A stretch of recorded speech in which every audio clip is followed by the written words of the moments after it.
de la mina. Blue, el rollazo político con Andrés Carmona.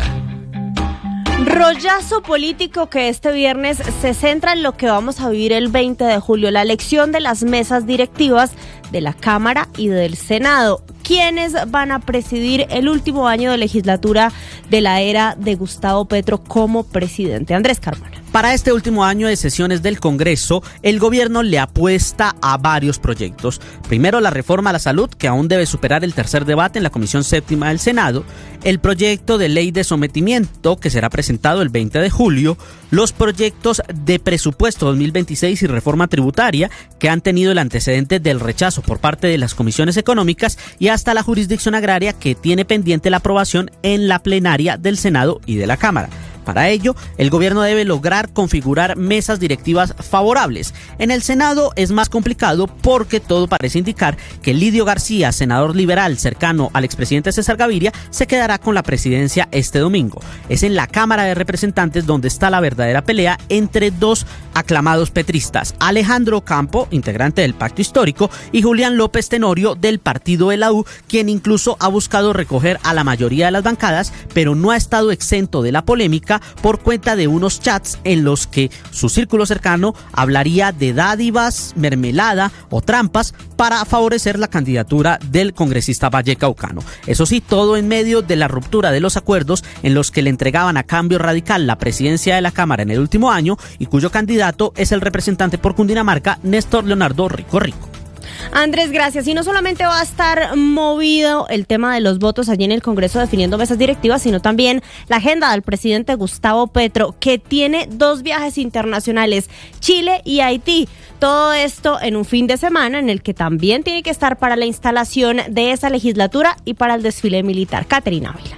El presidente Gustavo Petro viajó sobre las 11 de la mañana de este viernes a Haití en un recorrido de ida y vuelta por razones de seguridad. Durante su visita se reunirá en Puerto Príncipe con el presidente del Consejo Presidencial de Transición, Fritz Jen, y otros miembros del organismo. La agenda incluye una revisión de los proyectos bilaterales en seguridad, lucha contra el narcotráfico, comercio, educación y desarrollo agrícola. También estará sobre la mesa la situación de los 18 colombianos presos en ese país y señalados por el magnicidio del presidente haitiano Jovenel Moïse. Además, Petro participará en una conferencia sobre el papel de Colombia en el Caribe y realizará la apertura oficial de la Embajada de Colombia en Haití, donde Vilma Velázquez, quien estaba ejerciendo como cónsul, asumirá como embajadora. El jefe de la cartera política, Armando Benedetti, quedó como ministro delegatario durante este viaje. Desde la presidencia aseguran que el mandatario regresará al país para asistir al desfile por el Día de la Independencia en Santa Marta y a la instalación del Congreso en Bogotá el 20 de julio. Después viajará a Chile ese domingo para una cumbre sobre democracia a la que también están invitados los presidentes de Brasil y de Chile. Como encargado en funciones presidenciales dejó al ministro de Hacienda Germán Ávila hasta el próximo martes, cuando se prevé regrese al país. Blue, más que radio.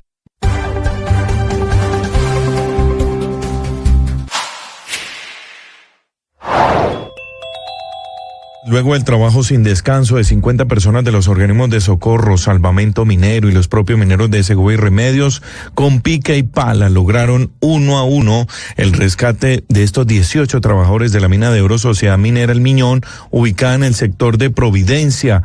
Este milagro de vida fue celebrado por la Agencia Nacional Minera, que acaba de entregar un comunicado donde asegura que todos salieron caminando y que luego del rescate y una evaluación médica en el sitio, todos se encuentran en buen estado de salud y no tuvieron que ser remitidos a centros asistenciales de esas poblaciones de Remedio y Segovia en el nordeste antioqueño. Sobre esta situación, Steven Ramírez, quien hace parte del Consejo Municipal, fue el que le contó a Blue Radio esa buena noticia. Manifestamos nuestra más sincera alegría por la noticia del rescate de los 18 mineros atrapados en una unidad minera. Esta emergencia, recordemos, Ricardo, comenzó 18 horas atrás cuando falló un equipo mecánico, pero sin embargo se logró el milagro del rescate.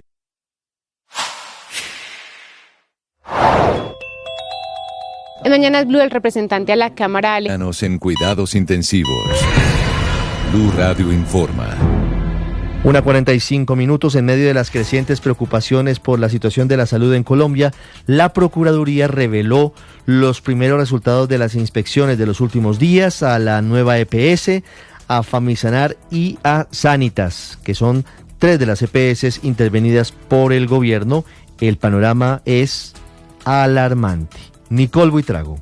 Buenas tardes. Uno de los primeros hallazgos de la Procuraduría en Famisanar, Sanitas y Nueva EPS tiene que ver con los estados financieros de estas entidades y la poca trazabilidad del manejo del dinero para pagar los servicios médicos de los pacientes. Mónica Ulloa es la delegada para Asuntos del Trabajo y Seguridad Social. Encontramos bastantes debilidades en los sistemas de información. No tenemos la información en tiempo real. Por ejemplo, en la facturación no tenemos información respecto a las facturas radicadas, cuántas de ellas fueron procesadas. Desde el Observatorio Si Vamos en Salud reiteran que es de suma gravedad no tener el registro ni el sustento de los movimientos financieros, y más en medio de un panorama complejo en donde no hay control del gasto y el dinero es insuficiente, según lo reportan las EPS. Pues lo más probable es que no se pague y entonces esté generando una serie de dificultades para los prestadores. La Procuraduría anunció que harán más inspecciones en otras EPS en todo el país mientras avanzan las investigaciones con las pruebas recolectadas.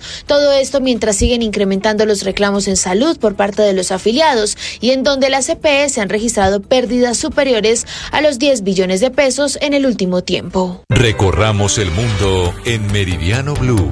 Y comenzamos en Venezuela, donde Nicolás Maduro le agradeció al presidente Gustavo Petro la creación de una zona binacional entre Colombia y Venezuela. Dice, de hecho, que chinos y rusos están listos para invertir y tener negocios allí. En Caracas, Santiago Martínez. Hola, sí, entre los estados Táchira y Zulia del lado venezolano y norte de Santander del lado colombiano, y esto incluye el Catatumbo, estará esta zona económica exclusiva o zona económica binacional, cuyo acuerdo se firmó acá en Caracas.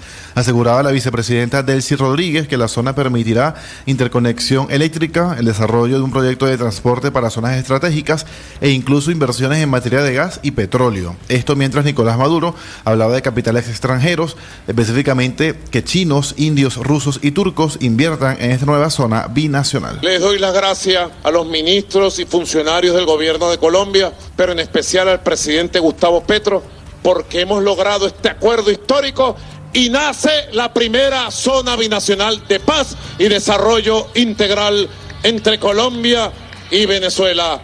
¿Qué vamos a hacer en esta zona? Incrementar las inversiones binacionales y las inversiones internacionales. ¿Qué vamos a hacer en esta zona binacional? Combatir con las fuerzas militares y fuerzas policiales de Colombia para acabar con las mafias del narcotráfico en esta inmensa zona. La reunión la encabezó la vicepresidenta Delcy Rodríguez, quien recibió acá en Caracas a la ministra de Comercio Diana Marcela Morales y a Alfredo Sade, el jefe del despacho del gobierno colombiano, un encuentro que duró unas 3 horas. Hablamos ahora del rechazo unánime de la comunidad internacional al ataque israelí contra la única iglesia católica en Gaza. El Papa León XIV habló con Benjamín Netanyahu, le pidió el fin de la guerra en Oriente Medio. Silvia Carrasco desde Londres. El patriarca latino de Jerusalén, el cardenal Pier Battista Pizzaballa, acompañado de otros líderes religiosos cristianos, llegó al corazón de la ciudad de Gaza para visitar el recinto de la Iglesia Católica de la Sagrada Familia, lugar del fatal bombardeo israelí del jueves, en el que murieron 3 personas y otras 10 resultaron heridas. La iglesia estaba repleta de feligreses y cooperantes que se unieron al cardenal Pizzaballa y a su homólogo ortodoxo griego, Teófilo III, en oración y conmemoración. El cardenal Pizzaballa condenó la violencia y pidió protección internacional urgente, tanto para la población civil como para los lugares de culto. Mientras tanto, tras el reconocimiento del ejército israelí de que el proyectil provenía de uno de sus tanques, el primer ministro Benjamín Netanyahu mantuvo una conversación telefónica sin precedentes con el Papa León XIV. Según funcionarios del Vaticano, el Papa León instó a que se tomaran medidas inmediatas para salvaguardar todos los lugares sagrados y a los civiles, mientras que Netanyahu lamentó el incidente, ofreció sus condolencias y enfatizó el compromiso de Israel de prevenir daños a los no combatientes. El ejército israelí continúa su investigación interna, reiterando que la iglesia no fue un objetivo deliberado y prometiendo mayor cautela de aquí en adelante. La explicación oficial de la oficina de Netanyahu decía que se trató de munición extraviada. Y la Unión Europea aprobó hoy el 18º paquete de sanciones económicas contra Rusia por cuenta de la guerra en Ucrania. En Madrid, Enrique Rodríguez. Las sanciones que han sido adoptadas formalmente hoy por los ministros de los 27 en el Consejo de Asuntos Generales se dirigen en particular al sector energético y financiero ruso, así como a la llamada flota en la sombra de Moscú. Este 18º paquete contempla rebajar el tope al precio del petróleo ruso desde los $60 por barril, así como prohibir las transacciones financieras con el gasoducto Nord Stream, que llega a Alemania por el mar Báltico y actualmente no está en funcionamiento. Además, incluye en la lista negra de la Unión Europea a otros 105 barcos rusos adicionales, con lo que ascienden a más de 400 los navíos de la llamada flota fantasma rusa sancionados, con los que Moscú comercia de manera ilegal con su petróleo. Por último, la Unión Europea contempla prohibiciones adicionales de exportar a Rusia cierta tecnología crítica y bienes industriales, por ejemplo, los utilizados para producir drones que posteriormente son usados en la guerra de Ucrania. Para llevar adelante este nuevo paquete de sanciones ha sido necesario finalmente el apoyo de Eslovaquia. Y es que el gobierno de Robert Fico es considerado uno de los aliados de Putin en el bloque comunitario y ha impedido hasta ahora la aprobación del paquete en 6 ocasiones por el impacto que el veto tendría sobre su economía muy dependiente del gas ruso. Y hablamos ahora de el divorcio más importante de la política estadounidense.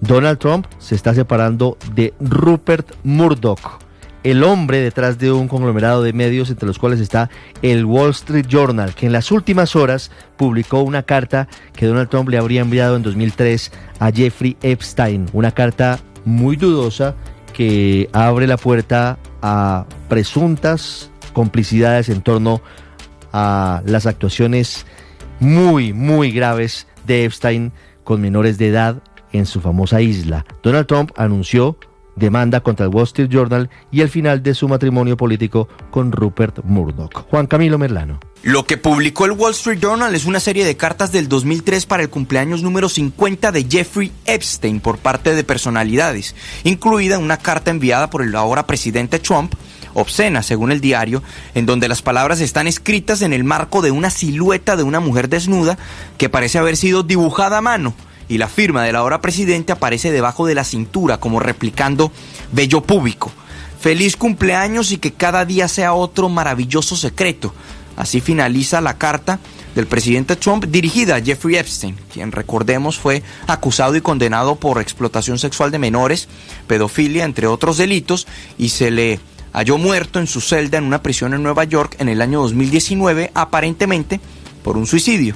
Trump dice que esa carta es un vil montaje, que él no dibuja, que le informó directamente al diario, a Rupert Murdoch, que es dueño de la publicación, y a la editora, que eso era un montaje y una noticia falsa, pero que se resistieron de no publicar la historia y que por eso los va a demandar.